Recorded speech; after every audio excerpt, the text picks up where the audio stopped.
শুনে চলবো। বেশ চলো মা। তো। একই রে মা। ওই গো খুড়ো বানে কত দূর আমার পদয়ার চা চলে না খুড়ো গো ও গো খরের বাণী গাত হে পদ হয়ার চালে না সুরগ হে খুড়োর বানে কত দূর পদয়ারি চলে না। খুড়ো গো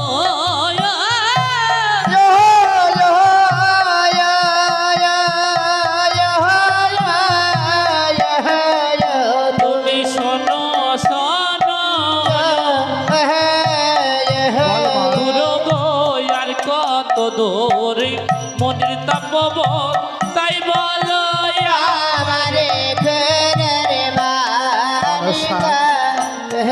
চলে আয় মা। পদয়ারি চান খুড়ো মনসা একটা আশ্চর্য জিনিস ওই দেখো উপরের দিকে যেন কি দেখছি বাহ, এমনই কি দেখেছো মা? ওই দেখো উপরের দিকে যেন কে পা নিচের দিকে মাথা নিচে অগ্নিকণ্ড ঝুলছে ওরে মারা, ওটা কি জানিস মা? কি ওটা হচ্ছে শতমামণি। উপরের দিকে চরণে দিয়ে নিচের দিকে মস্তকে দিয়েছে অগ্নিকুণ্ডর উপরে সাধনা করতে। তাই কেন জানিস মা? কেন গো আজ ওই শতমামণির সাধনারই ফলে লক্ষ্মীকে তার ঘরের গৃহিণী রূপে পেতে চাই। তাই হ্যাঁ মা, ঠিক আছে তাহলে মনের উদ্দেশ্যে প্রণাম জানাই প্রণামে খুড়ো গো পুবে দয়া দিত ভালো আজি দেখিলে ফেরের সূর্য উঠেছে। বাণী কত দূর পদয়ারে খুড়ো মনসা সূর্য উঠেছে তাহলে প্রণাম পরমেশ্বর করো। মা, একটিবার সূর্য দেবতাকে প্রণামই করে নে মা। ও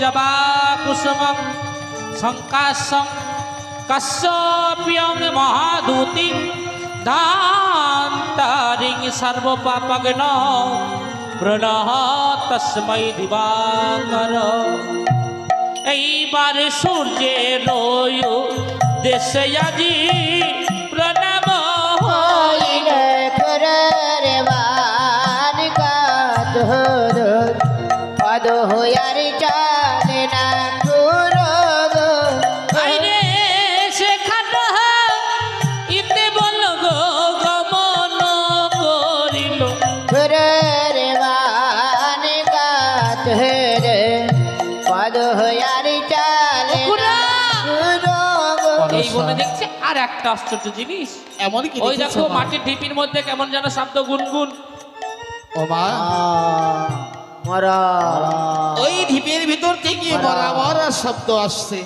কেন ওর মধ্যে রয়েছে দস্যু রত্নাকর। মা এই বনে আবার দস্যু মস্য আছে ও মা, মেরে খুন করে দিবে তো একদিনে সকলকে মেরে ধরে তাদের কাছে যা থাকতো সেগুলোকে আজ চুরি করে নিয়ে সংসারে চালাতো। ও তাই একদিন নারদ আর নারায়ণ দুজন এসে বলেছিল, রত্নাকর তোমার পাপের ঘড়া পূর্ণ হয়ে গেছে, তুমি যে পাপ করো এই পাপের ভাগীজন কোনজন হবে কি? সেদিন দস্যু রত্নাকর বলেছিল যে আমি যে কর্ম করে যে হারে নিয়ে গিয়ে সেবা দিই যাদের, তারা সবাই আমার এই পাপের ভাগীদার হবে। বললো বেশ, তাহলে তুমি গিয়ে জিজ্ঞেস করে দেখো। দস্যু রত্নাকর তার মাকে এসে বলল, মাগো আমি যে পাপই করি এই পাপ ধান নিয়ে এসে তোমাদের সেবা দিই, তাহলে এই পাপের ভাগীদার তোমরা হবে। দস্যু রত্নাকরের মা বলেছিল, রত্নারে 10 মাস 10 দিন গর্ভে ধারণ করে প্রসবে যন্ত্রণা ভোগ করে তোকে আমি জন্ম দিয়েছি, শুধু এক মুষ্ঠ অন্ন পাবো বলে। তবে তুই যে পাপ করে নিয়ে আসিস না কর্ম করে নিয়ে আসিস তা আমি জানি না। তবে পাপ কিন্তু বাপকেও ছাড়ে না। যে পাপ করবি পাপের ভাগিদার সেই হবে, আমরা কেন হব? এক এক করে সকলকে জিজ্ঞেস করেছিল, সকলে একই কথা বলেছিল। তাই ফিরে এসে প্রভু চরণ ধরে বলেছিল, প্রভু গো, এত যে পাপই করেছি, এই পাপ থেকে মুক্তি কবে পাবো বলতে পারো?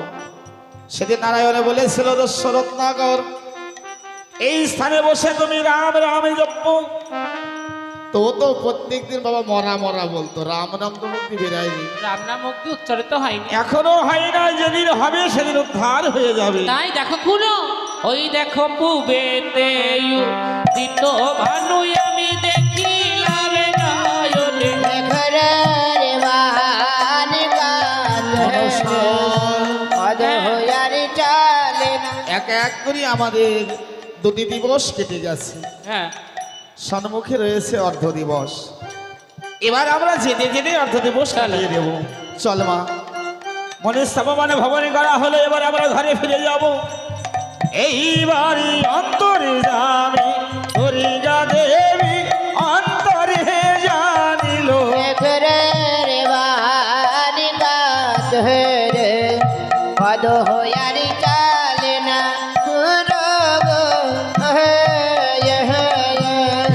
অন্তর জামি দুর্গা দেবী অন্তরে জানিল। এবার নিদ্রা নিদ্রা বলে ওগো ডাকিতে লাগিল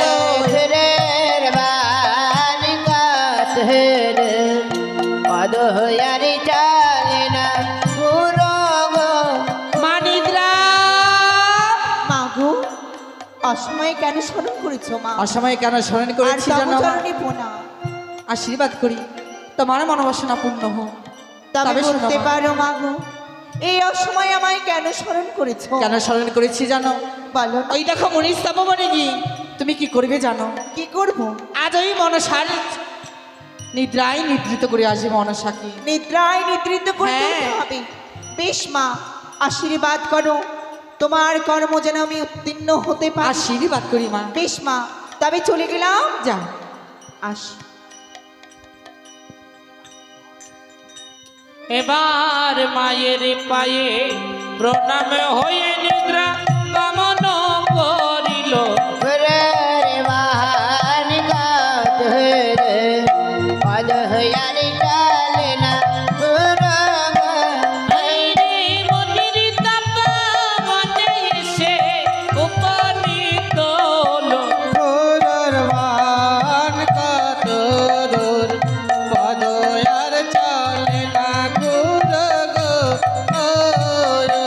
হায়রে মনসার নয়নে মনসার বিভোর করিল।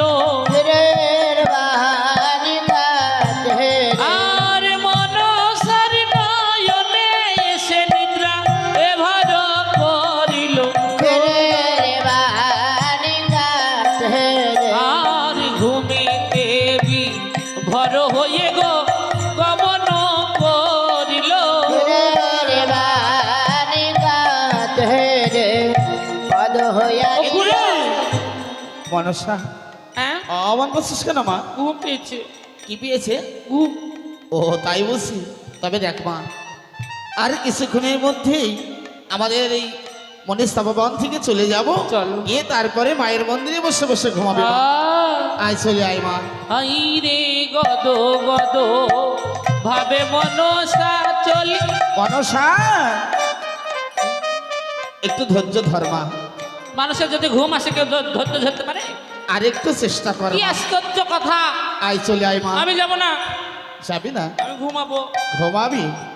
দেখ মা, জানি না দৃষ্টি কি রয়েছে, তবে ওই গদরে লেখা দেখা যাচ্ছে বটবৃক্ষ।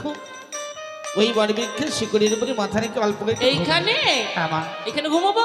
অল্প করে একটু ঘুমিয়ে তুমি নে। থাকবা তো? আমি এখানে দাঁড়িয়ে রইলাম। একই রে মা। তুমি দেখো এখানে কি জানো? ওহো, এই বনের মাঝে কত ময়ূর ময়ূরী রয়েছে। আরে কোনো ভয় নেই মা, আমি তো এখানে রয়েছি। ভয় জাতীয় কোনো কর্ম করার দরকারই বাকি বাপু, তুমি এখানে বসো। আমি বসবো? হ্যাঁ। আর তুমি কি করবে? তোমার উরুর উপরে মাথা রেখে ঘুমাবো। আমার ওর উপর মাথা রেখে ঘুমাবে? হ্যাঁ। তবে বেশ মা, তুমি আমার ডান ওর উপরে মাথা রেখে ঘুমাও। ডান ডান কেন? আমি তোমার সন্তান, মেয়ের কাছে আবার ডান বাম কি? তুমি বাম উরুপতে দাও। মনসা, ডান উরুতে ঘুমোতে ভালো লাগবে না। জেদি করো না মা। আমি যেটা বলছি সেটা করো। বাম ওরুর স্থান তোমার নয় মা, কি? তুমি ডান ওরুর উপরে মস্তক দিয়ে ঘুমাও। সন্তানের কাছে কোনো স্থান অস্থান নেই, আমি বাম উরুতেই মাথা দেব।